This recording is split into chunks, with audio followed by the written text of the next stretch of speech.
Hello and welcome to the Feck It Fun, Fabulous and Free Eating Disorder Recovery podcast. I'm Helly and I'm here to provide regular bursts of information and inspiration, some neuroscience applicable to eating disorder recovery, perhaps a few rants, but otherwise lots of positivity with a bit of a feck it attitude, some fun and a sprinkling of fabulousness to help everyone find freedom in recovery. Hi there, hello and welcome to this episode of the Feck It Fun, Fabulous and Free Eating Disorder Recovery podcast. I hope that you are doing okay today, and to any of my American listeners, a very happy Thanksgiving for last week. I appreciate I'm a little bit late in saying happy Thanksgiving, but happy Thanksgiving nonetheless for the last week that we've just had.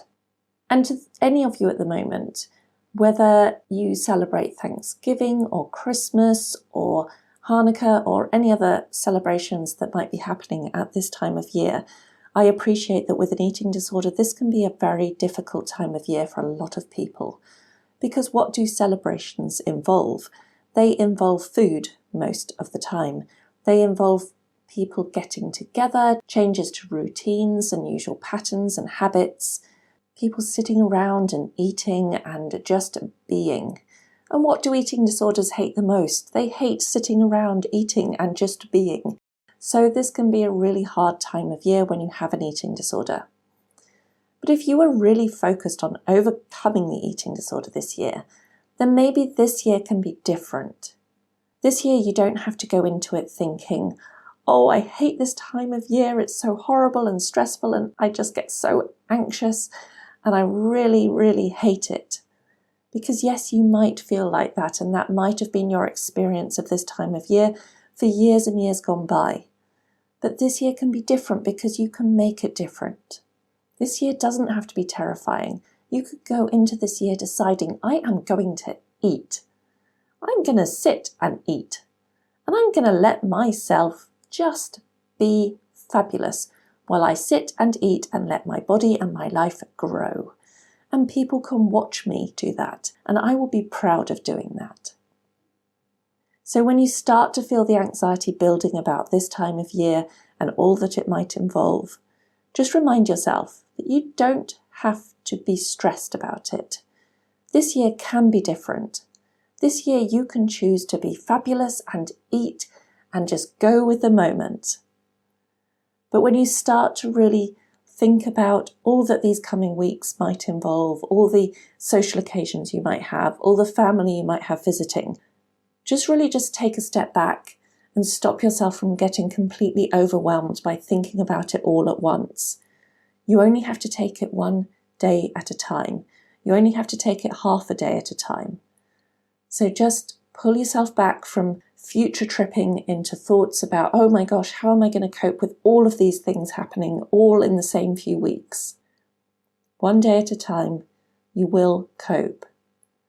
But what I'd also say is any of the events that just don't need to happen or that you just feel are too much at the moment, it's okay to minimize what you do this year so that you can keep your focus on eating, on resting, and on recovery, so that then all the following years can be as fabulous as possible. But whatever feels right to you, do what feels right for you to be able to prioritize overcoming the eating disorder alongside the celebrations that might be happening at this time of year. And just try and avoid your brain going into that complete overwhelm mode, bringing yourself back to today and just coping with what you have to do today to eat, to rest, to let your body gain weight and to get out of energy deficit. So that's a little side note anyway, and today's episode is a slightly different one. As I'm calling it, I just can't decide what to eat. And it's about food decisions when you have an eating disorder and when you're overcoming an eating disorder. So having to decide what to eat is something that most people with eating disorders struggle with when they're finally allowing themselves to eat more and abstain from the restriction that has been a powerful part of the eating disorder and the addiction to energy deficit. And perhaps they now look at all the food options that are available and express complete overwhelm with a I just can't decide what to eat.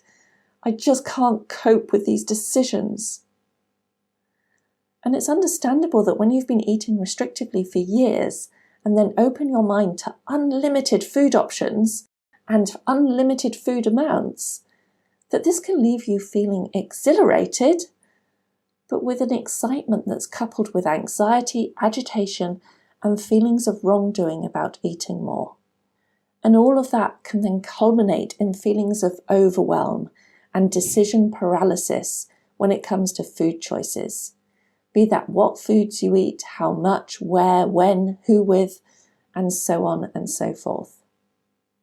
So many of you listening are probably nodding your heads in recognition of daily scenarios such as, do I eat the donut or the muffin? I just can't decide, I just don't know.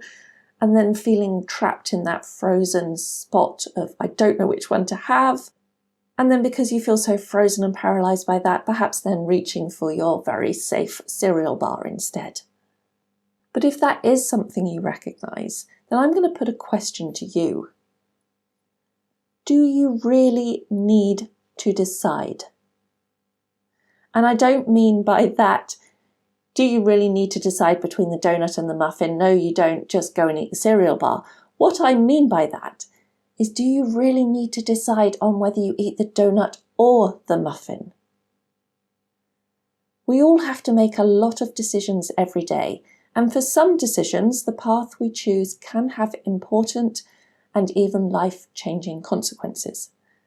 But when it comes to decisions about food during the process of abstaining from restriction, deciding between two or more options might just be proving so difficult because you're allowing yourself to believe that you have to decide on one or the other. When you're overcoming a restrictive eating disorder, abstaining from restriction and eating to gain your life back, perhaps any decision paralysis you are facing with food just needs a little bit of reframing. So when you actually think about what the word decide means, the origin of the word to decide is from Latin, and it actually means to cut off. So if you consider other words that end with side, so C-I-D-E, you get words such as homicide and suicide, which mean to cut off or kill another person, as in homicide, or to cut off or kill oneself, as in suicide. So when you're having to decide on something, it literally means to cut off or kill the alternatives and only take the chosen path. Now, naturally, there are many situations in life where we do have to decide on a chosen path, cutting off all the alternatives. What house we are going to buy is a decision that can be hard because when you choose one, you're really having to say that you will go with it, accepting the risk that another more perfect option could be put up for sale tomorrow. Or when we choose a big life path, such as investing in a new career, or even choosing a life partner, we're accepting any FOMO that might arise from that choice, and we're committing in ways that can be challenging. Because what if it doesn't work out, or something or someone else would have been a better fit?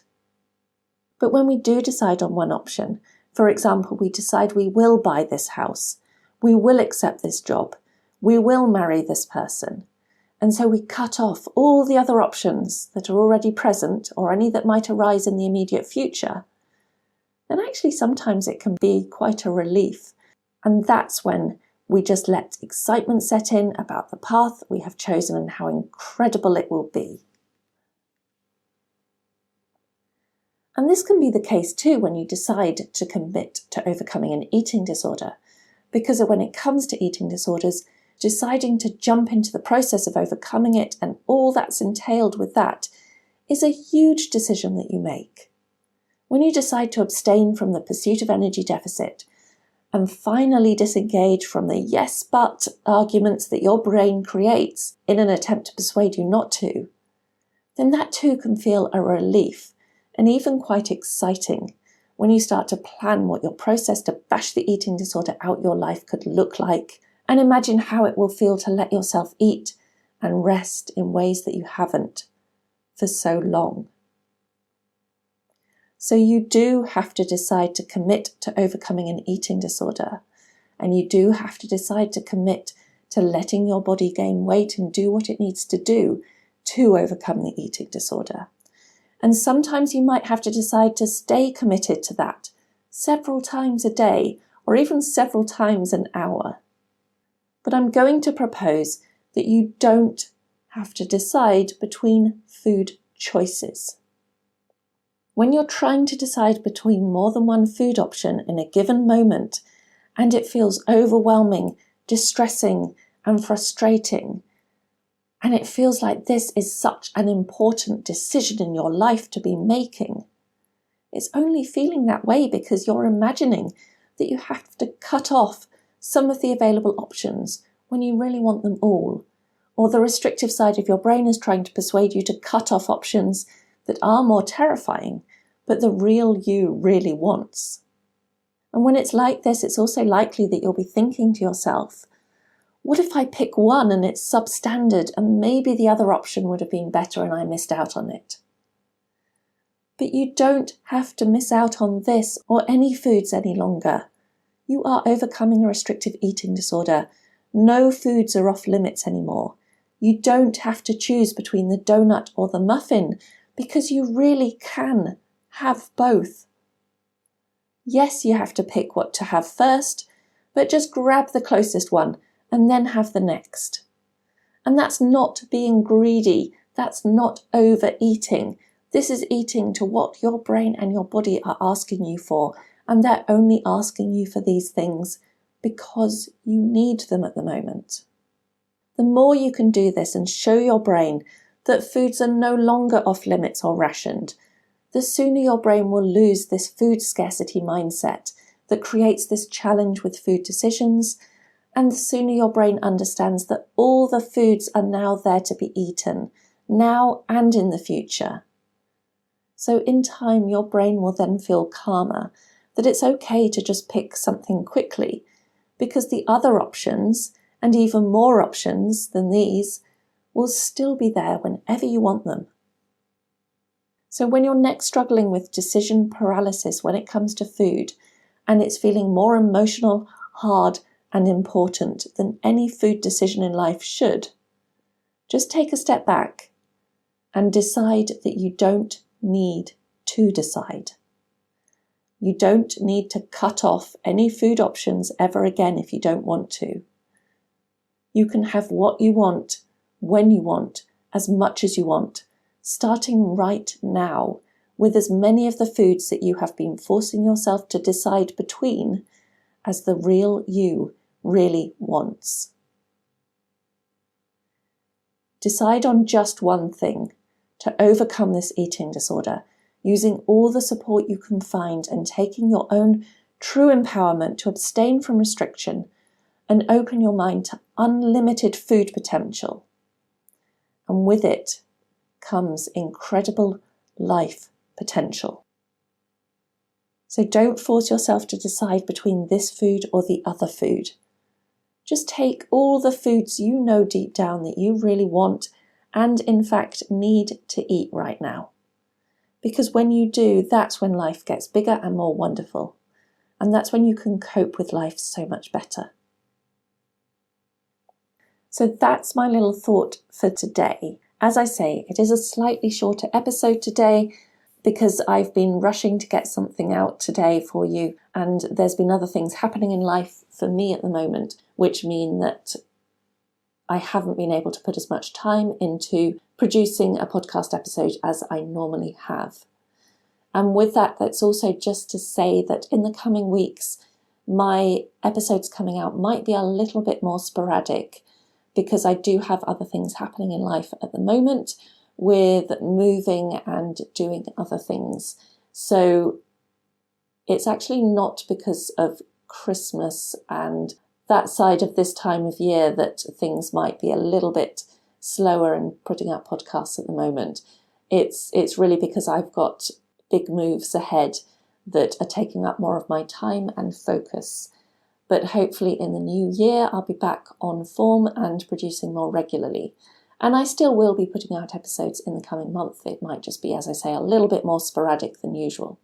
But I'm thinking of you all, and as I say, I know this time of year is not the easiest for a lot of you, but it can be better than you think it's going to be. Anxiety will make us predict the worst in any situation and make us feel like it's going to be terrible, when in fact, it just might not be so terrible after all, and you might even find ways to have fun. You never know.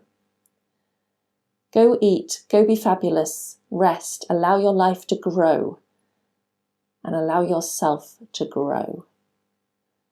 I'm Helly. This is the Feck It Fun, Fabulous and Free Eating Disorder Recovery podcast. I'll speak to you very soon. Bye.